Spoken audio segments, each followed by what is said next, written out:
Am I the a-hole for saying I should have let my mom kill herself since she's defending my sister, not me? I, 26 female, have recently found out my boyfriend Robbie, 28 male of 4 years, has been cheating on me with my younger sister Ellie, 25 female, for the past 6 months. He accidentally sent a text meant for Ellie to me. It didn't have her name, but it sounded so strange with how we usually talk to each other. I grew suspicious and made a decision to go through his phone during the middle of the night while he was asleep. There, I found months of texts exchanged between them, flirting, sexting, planning dates, and making fun of me. I was furious, too pissed to go to sleep, and ended up confronting Robbie the moment he was coherent enough to understand what I was saying. Robbie admitted to cheating on me with Ellie, not that I needed him to and that it wasn't his fault, and he didn't mean a word of what he said about me in the texts. They apparently hooked up during the time back in June because I was recovering from heart valve surgery and couldn't handle not having his junk wet constantly, so Ellie offered to sleep with him after he complained about it to her. I told him to shut the heck up, dragged out a suitcase from the closet, and told him to put whatever he can fit into it. I told him that I'll pack up the rest and ship to wherever he was staying. Robbie just nodded, started packing, and then called his mom so he could stay at her place. I calmed down enough by the time I left to go stay at his mom, lay down for a nap, and confronting Ellie over text once I ate. I told her that I didn't care what her excuses were. She was a crappy sister who banged my boyfriend at the first opportunity she got, and that she'd never see me again if I could help it. Once Ellie saw it, she sent me a barrage of texts similar to Robbie's BS earlier, confirming what he said about how the cheating started and just making herself look worse. I blocked her. I eventually explained what happened to my dad, my mom, and my other sister Talia, 27 female. My dad and Talia were horrified to hear what Ellie did to me and said they would talk with her. My mom, however, confessed to admitting to knowing the affair was happening and letting it happen without telling me because Robbie treated your sister so well, and that Ellie was in love with him and deserved to be after what happened with her ex. To be clear, Ellie's ex was her college boyfriend, and a relationship she ruined herself by trying to push him into an open relationship because she found one of their classmates hot. I was so shocked by this that I ended up not even speaking to my mom for a couple of days until she called me and begged for me to forgive Ellie and made more excuses for my sister's behavior. This happened after I just sent the rest of Robbie's stuff to his mom, so it infuriated even more than it typically would. Out of pure rage, I told my mom that I shouldn't have stopped her from ending herself 2 years ago, since she's so invested in defending my sister when I was the one who got betrayed. There was just silence on the other end for a few seconds, and then my mom hung up. My mom tried to end herself 2 years ago through cutting her wrists when she and my dad were majorly considering divorcing, with my dad flat out living in a different city than her. I'd walked in on her right when she was about to do it and managed to get the knife out of her hands. My mom then spent some time in a mental health facility and attending therapy, which I ended up paying half for until she gained more financial stability. I stayed days at a time to comfort her and make sure she didn't hurt herself when she was feeling depressed. Now, my dad and sister have told me that even though what my mom did was horrible, I shouldn't have said that of all things to her. It felt good to say in the moment, but now I feel so horrible about it. I just want someone else's opinion on this. Now for the top comments. I'm going to say everyone sucks here with the a-holeness mainly being on your mom though. You clearly have done a lot for your mom over the years, and she slaps you in the face with this. However, those words can't truly be taken back. And I think that maybe depending on why your mom and dad were about to get divorced, could be skewing her perspective and Allie's betrayal of you. Hugs, and also try to relax. I know you've had 6 months to recover, but you had heart surgery regardless. Their near divorce was caused by my mom's reckless spending and gambling, which he had dipped into their retirement fund for. That was my dad's final straw that made him temporarily move out until he reconciled with my mom. Your sister really is her mother's daughter. Ugh. Sorry, Opie. You'll find someone who isn't garbage someday. Do yourself a favor and stop engaging with your mom and sister. Yeah, it's turning you into a person that doesn't sound like you want to be. OP, your mom thought it was great for her daughter Allie and ex-boyfriend to cheat on you while you were in the hospital for heart surgery. Heart surgery is always a serious procedure. You took care of mom when she was down and even paid for her treatment and spent a lot of time with her. You don't owe her anything. Allie can take care of her. You have to care for yourself and you have a good start here. Don't be apologizing to anyone for anything. Was saying I should have just let you end yourself a bit too much? Yep. But your mom turning a blind eye to your sister cheating on you while you were getting a major cardiac surgery and even explaining it away as a good thing for your sister is so not on. Your mom certainly does not want the best for you, does she? Best to go no contact with her and Ellie. Remember, the best revenge is a life well lived. You go show Robbie, Ellie, and your mom how well you can live your life from now on. Not the a-hole. Absolutely agree. Why does her sister's heartache over a relationship that it sounds like she ruined all on her own trump your happiness and your sister's incredibly crappy behavior? Yes, what you said to your mom was as harsh as it could possibly be, but she has repeatedly not only refused to criticize her sister's behavior, but has tried to justify and defend it. She deserves the comment you made, frankly. Why do I feel like the mom sees herself in Ellie? Because she's probably depressed and has low self-esteem based on her behavior. Hope your mom isn't cheating on your dad, because her making excuses for your sister makes me think that. Yep, exactly this. I had a friend who obviously had low self-esteem, and she would steal people's boyfriends, pretty much just to prove that she could and to make her feel better about herself. She did it to me twice, LMAO. The relationship never lasted, of course. Next story. Am I the a-hole for refusing to give my daughter a kidney because she said she doesn't care if I'm scared? My 38 female daughter, 21 female, is suffering from kidney failure. We have been estranged for 3 years, and it was due mainly to the fact that she was taking her health issues as well as her fights with her dad, 38 male, and stepmom, 31 female, out on me. I spent hundreds of my husband Ethan, 49 male, and I's money on making therapy for my daughter, but she has remained bitter and difficult. Ethan and I have 2 kids, 9 male and 11 male. I had to give up quite a bit in terms of career prospects due to my first pregnancy. My parents also disowned me, but then Ethan helped me get a degree in accounting and also a real estate license. I have connections from Ethan that are helping me do nearly 6 figures in real estate commissions. And I just joined an accounting firm that hired me based on the client connections I have from Ethan. Now I'm working 50-hour weeks, but love it because I am finally earning 6 figures. And Ethan's business is also at a place where he can work at home. My daughter at this point was mostly low contact since she turned 18, but now she's back because she needs a kidney. I made a mistake of letting friends know about her situation, and everybody I know from my mommy groups from when my daughter was born started dogpiling on me saying, "You gotta do this, mama," and like I'd be held down to get my kidney.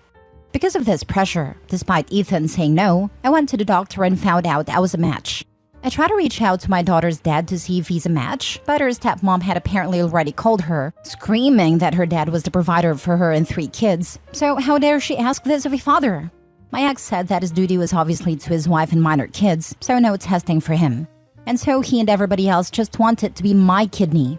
I tried to communicate to my daughter that I'm afraid of surgery. I was too new to take that much time from work, so I'd likely be working while in pain. She replied asking, "Doesn't Ethan make a lot of money?" I told her again how risky surgery was, and she said, echoing my friends, "I don't care. This isn't about you." I was so furious from that conversation that when I went to see the doctor and the doctor asked if somebody was coercing me, I told him at this point I'd rather die than continue to serve my ungrateful, rude daughter. I said I indeed felt coerced, and if I did it, I'd probably have burning resentment towards the recipient and the doctors if I woke up in pain.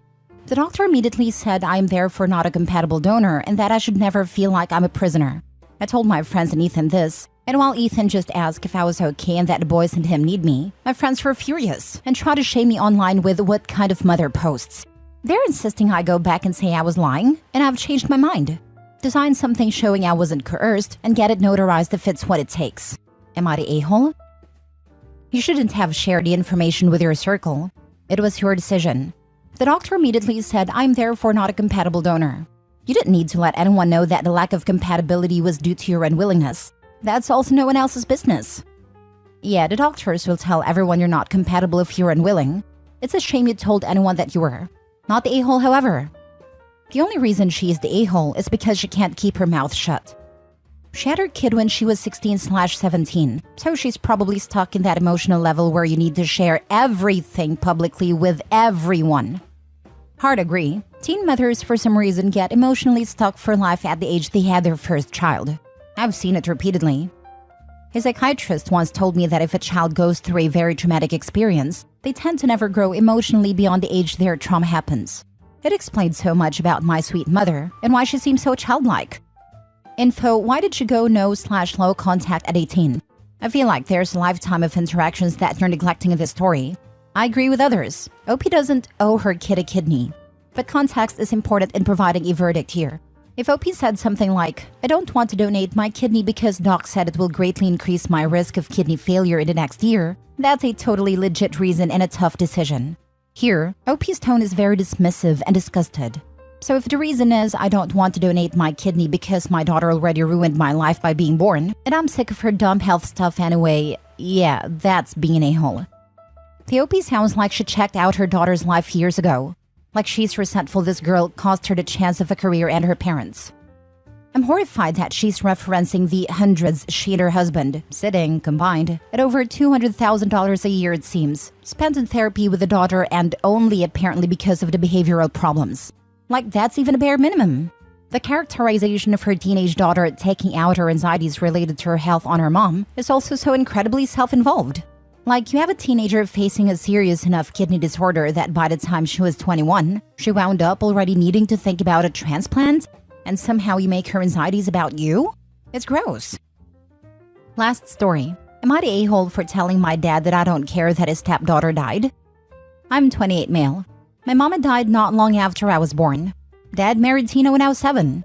She had a daughter also 7 from a previous relationship named Diana. Me and Diana did not get along.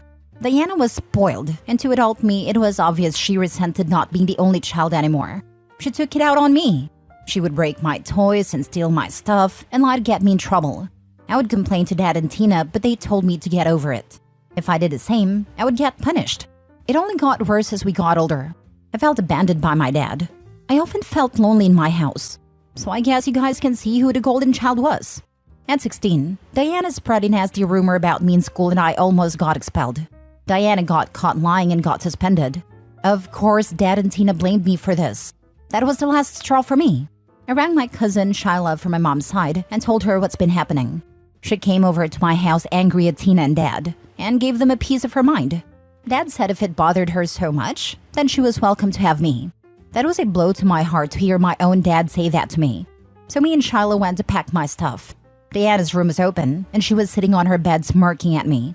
We got my stuff and we left. I haven't looked back since. Over the years, Dad or even Diana tried to contact me but I would block all attempts. Now, a week ago, Shyla visited me. She told me that she got a message from Dad, for me. I was surprised she even mentioned Dad since she knew how I felt about him. She told me that Diana was in a fatal accident and didn't make it. She said he was wanting to talk to me. Shyla handed me his number and said it's up to me. I did ring him, out of curiosity more than anything. He didn't even recognize my voice. But when I told him it was me, he broke down crying and most of the time I couldn't make sense of what he was saying. When he calmed down, he said my sister died and it's time to come back home and make things right with each other. I asked, what sister? I have no sister. He started crying and saying, don't do this. She doesn't deserve this. This enraged me and I just let out all my anger, hurt, and frustration I had felt towards them and ended with, I don't care if she had died. My girlfriend who was beside me took my phone off and ended a call for me. Glad she did, before I had said anymore. She told me later that I could have been more understanding. I've had time to think over and wonder if she is right and am I the a-hole? Now for the comments. Not the a-hole. You've more or less moved on from your dad's rejection and you owe him nothing at this point. Could you have been more empathetic? Sure. But he threw away your love and empathy when you were 16. On a side note, you need to have a very serious conversation with your girlfriend about how you were treated growing up. It can be hard for people who didn't grow up with crappy parents/families to understand that just because their family was good is not a case for you, and there is no hope for reconciliation. The second paragraph is a vital lesson. Reflect. Get therapy if you feel that it would help. Do not let intergenerational trauma affect your future children. You owe it to your loved ones, and above all yourself to make sure you are well. This, and also for your relationship. It's vital that your girlfriend understands, so she won't set something up behind your back for reconciliation between you and your dad. I've read many stories on here with people, often women, who do this, and it breaks people up. I agree. OP, you have a lot of hurts bottled up for over 21 years of putting up with golden child Diana, and then being disregarded by your dad and stepmother, only for him to throw you away like nothing. You deserved better and now he's coming back to you because stepsis died. Please get some therapy and allow your girlfriend to attend if you are comfortable doing so, because she would understand you better in a controlled, safe environment like therapy. Not the a-hole. I'ma be real. What the heck is this nonsense with y'all thinking he needs to make sure his girlfriend understands? If someone starts taking the side of the person who hurt you, you should be seriously questioning your relationship. His girlfriend cares more about the feelings of a complete stranger than she does her boyfriend. He needs to talk to girlfriend now because there are dozens of posts where the person who had a good childhood thinks they need to ambush their partner and all the abuse will magically be forgiven. There was one just this week where the girlfriend invited boyfriend's mother who abandoned him to his birthday party, even though he told her not to. He broke up with her the same day, and now she's crying on Reddit asking how to get him back. OP, your girlfriend might not do this, but you need to make her realize the gravity of the situation. You are not the a-hole, and she is the one who needs to be understanding to the trauma your father, stepmother, and stepsister caused. He's only reaching out now because his golden child is gone, and he wants to make sure he will have a kid to take care of him in his old age.